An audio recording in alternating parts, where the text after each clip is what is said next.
Welcome to Maharashtra e academy. आजच्या व्हिडिओमध्ये आपण ट्रेपेज ऑर्डर रूलचा न्यूमेरिकल सॉल्व करणार आहे। बघा, न्यूमेरिकल इंटिग्रेशनमध्ये मोस्ट इम्पॉर्टंट टॉपिक आहे ट्रेपेज ऑर्डर रूल आणि एक्झाममध्ये हा क्वेश्चन 3 to 6 मार्क्ससाठी विचारला जातो। बघा, इथे मी ट्रिग्नोमेट्रीचा क्वेश्चन घेतलेला आहे, म्हणजे ट्रिग्नोमेट्रीची व्हॅल्यू असलेला क्वेश्चन घेतलेला आहे cos x। मी अशा टाईपचा क्वेश्चन तिथे 6 मार्क्ससाठी एक्झाममध्ये विचारतील। ट्रेपेज ऑर्डर रूल बरोबरच तुम्हाला तिथे सिम्पसन 1/3 रूल आणि सिम्पसन्स 3/8 रूल याचे सुद्धा न्यूमेरिकल स्टडी करायचे आहेत। तर एकदम सिंपल न्यूमेरिकल आहे, म्हणजे 100% तुम्हाला या टॉपिकवरती इथे 12 to 50 मार्क्स तुम्हाला इझिली भेटतील। बघा, असेच तुम्हाला पुढच्या येणाऱ्या व्हिडिओचे अपडेट हवे असतील तर आपलं जे टेलिग्राम चॅनल आहे ते टेलिग्राम चॅनल तुम्ही जॉईन करा, त्याची लिंक तिथे डिस्क्रिप्शनमध्ये दिलेली आहे। तसेच तुम्हाला MSBTचा सिलेबस, लास्ट इयरचे क्वेश्चन पेपर आणि सोल्युशन आणि सब्जेक्टचे कोर्सेस हवे असतील तर आपलं जे ॲप्लिकेशन आहे महाराष्ट्र ई अकॅडमी, ते ॲप्लिकेशन तुम्ही डाउनलोड करा, त्याची सुद्धा लिंक तिथे डिस्क्रिप्शनमध्ये दिलेली आहे। बघा, आता न्यूमेरिकल सॉल्व करू। न्यूमेरिकल इंटिग्रेशनमध्ये problem based on the trapezoidal rule. बघा, लास्ट लेक्चरमध्ये आपण फर्स्ट न्यूमेरिकल सॉल्व केला होता। बघा, आता find 0 to π/2 cos x dx using trapezoidal rule by dividing the interval 0 to π/2 into 3 equal parts. बघा, एकदम सिंपल आहे। 3 इक्वल पार्ट्स म्हणजे काय, n ची व्हॅल्यू तुमची 3 दिलेली आहे। आता बघा, सॉल्व कसं करायचं ते समजून घ्या। याच्यामध्ये कॅल्क्युलेटर तुम्हाला प्रॉपरली यूज करता आला पाहिजे। बघा, सोल्युशन, बघा सोल्युशन, तर गिवन काय दिलं आपल्याला, integration limit 0 to π/2 cos x dx। बघा, सिंपली अब कंपेयर करू या फॉर्म्युला बरोबर। बघा, limit a to b integration of f of x dx। बघा, f of x ला काय दिलं इथे, cos x। बघा, y किंवा त्याला आपण बोलतो function of x, y is equal to function of x is equal to cos x। Limit a to b, बघा a ची व्हॅल्यू किती आहे, 0, value of a is equal to 0, value of b is equal to π/2।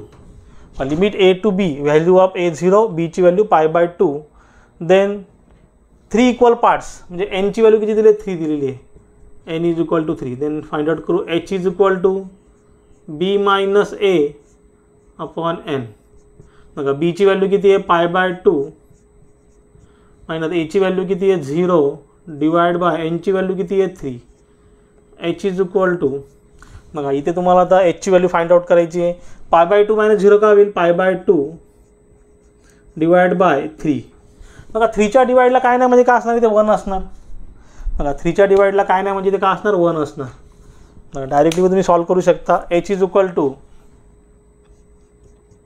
π/2 into, बघा 3 divide by 1, वरती गेलं तर काय होईल, 1/3, वरती गेलं तर काय होईल, बघा हे न्यूमरेटरमध्ये गेलं तर काय होईल, 1/3 होईल, उलटं होईल। मग h is equal to π into 1 π, 2 into 3 6। बघा, तुमचं hचा आन्सर किती आलं, π/6। hचा आन्सर किती आलं, π/6। h is the π/6। Then next numerical, then बघा, देन पुढे सॉल्व करू। आता आपल्याला काय करायचं आहे, जो इंटरवल दिलेला आहे त्यासाठी आपल्या फॉर्म्युल्यानुसार y0, y1, y2च्या व्हॅल्यू फाइंड आउट करायचे आणि अप टू कुठपर्यंत फाइंड आउट करायचं आहे ते सुद्धा आपण बघणार आहे। असं आपलं इथे ब्रॅकेट मी बनवून घेतो, एक बॉक्स बनवून घेतो, इथे, त्यानुसार आपल्याला व्हॅल्यू इथे फाइंड आउट करायचे आहेत। एकदम सिंपल आहे।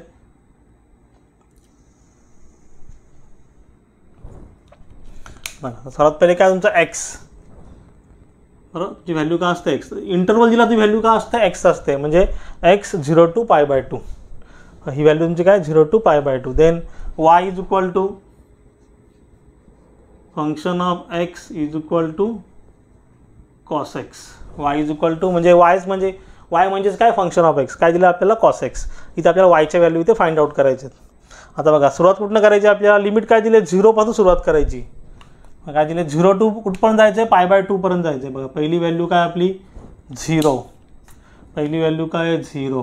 नेक्स्ट पुढची व्हॅल्यू काय असेल, बघा h ची व्हॅल्यू घ्यायची, h प्रत्येक व्हॅल्यूमध्ये काय करत यायचं, h ला ॲड करत जायचं। समजा आपली h ची व्हॅल्यू लास्ट प्रॉब्लेममध्ये बघा, आपलं इंटरवल काय होतं, लास्ट न्यूमेरिकलमध्ये इंटरवल 2 to 7 होतं आणि h ची व्हॅल्यू 1 आली होती। मग काय केलं, 2 पासून स्टार्ट केलं, 2 + 1 3, 3 + 1 4, 4 + 1 5, 5 + 1 6, 6 + 1 7, सगळ्यामध्ये काय 1 ॲड करत गेलो। आता बघा, इथे काय करायला लागेल, पुढच्या व्हॅल्यूमध्ये 0 + π/6 काय होईल, π/6।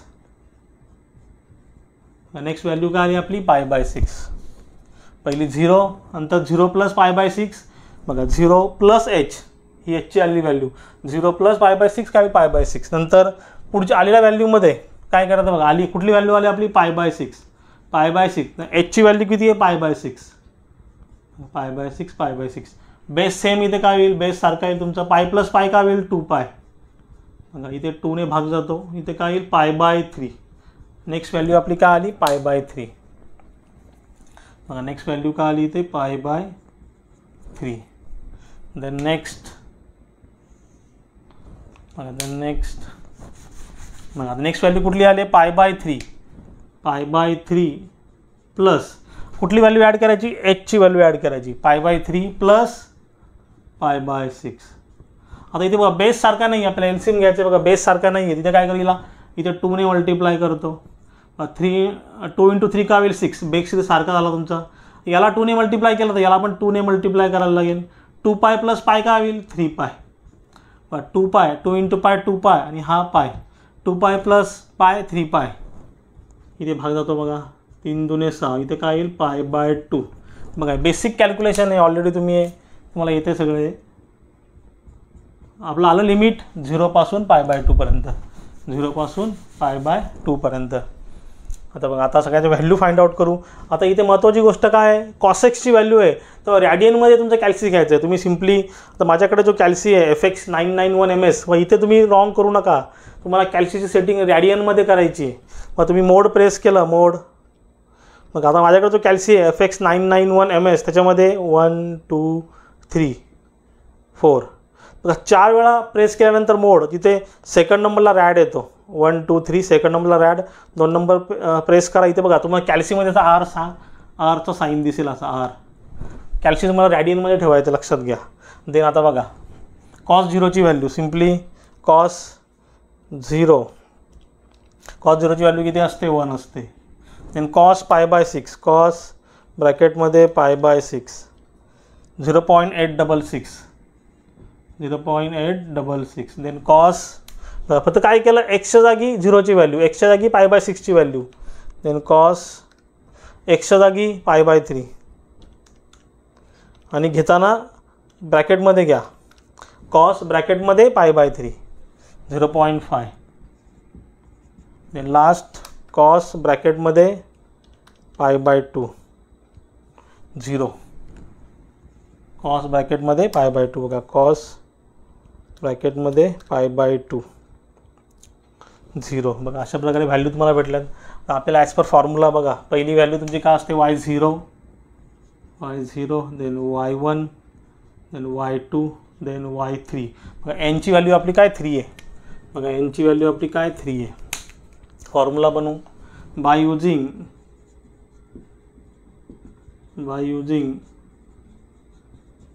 trapezoidal rule, integration of limit a to b f of x dx is equal to h/2, then bracket y0 plus yn plus 2 into y1 plus up to yn-1, bracket complete. बघा आता लिमिट, आपलं limit काय दिलेलं आहे 0 to π/2, 0 to π/2. F of एक्सची value किती आहे cos x, इथे dx आणि h/2 तुमचा इथे आहे तसाच, ब्रॅकेट y0. बघा एनची व्हॅल्यू किती आहे 3, y0 plus y3 plus 2 into y1 plus y2. आता बघा yn-1, बघा 3 - 1 काय होतं आहे 2, म्हणजे आपल्याला कुठं पण जायचं आहे y2 पर्यंतच जायचं आहे, पुढे जाण्याची आपल्याला गरज नाही आहे. बघा n-1, 3, एनची व्हॅल्यू किती 3, 3 - 1 किती 2, इथपर्यंत आपल्याला व्हॅल्यू पाहिजे. इक्वल टू, बघा एचची व्हॅल्यू किती आहे, h इज इक्वल टू π/6. बघा एचची व्हॅल्यू किती आहे π/6, डिवाइडला इथे किती आहे 2 आहे. देन ब्रॅकेटमध्ये एचची व्हॅल्यू किती आहे π/6, त्यांच्या डिवाइडला 2. y0ची व्हॅल्यू ऑफ y0 1 प्लस y3ची व्हॅल्यू 0 प्लस 2 इंटू y1ची व्हॅल्यू 0.866 प्लस y2ची व्हॅल्यू 0.5. देन आता कॅल्क्युलेशन करू, सिम्पल आहे. बघा π/6 वाटलं तुम्हाला करून दाखवतो आहे, पण 2च्या डिवाइडला काय नाही, म्हणजे ते काय असणार 1 असणार. बघा π/6 डिवाइड बाय 2/1. 2च्या डिवाइडला काय नाही म्हणजे काय असणार 1 असणार 2/1. आता बघा π/6 इंटू हा 2/1 वरती गेलं तर काय होईल 1/2. न्यूमरेटरमध्ये गेलं तर काय होईल 1/2. मी इथे काय येईल पाय इंटू 1 पाय 6 इंटू 2 12. इथे आन्सर किती आलं π/12. तुमचं किती आलं π/12 इन द ब्रॅकेट. आता यांचं कॅल्क्युलेशन करून घेतो. 1 + 0 किती असेल 1च असेल 0.866 plus 0.5 into 2 plus 1 3.732 into π/12 into π/12. Answer येते 0.977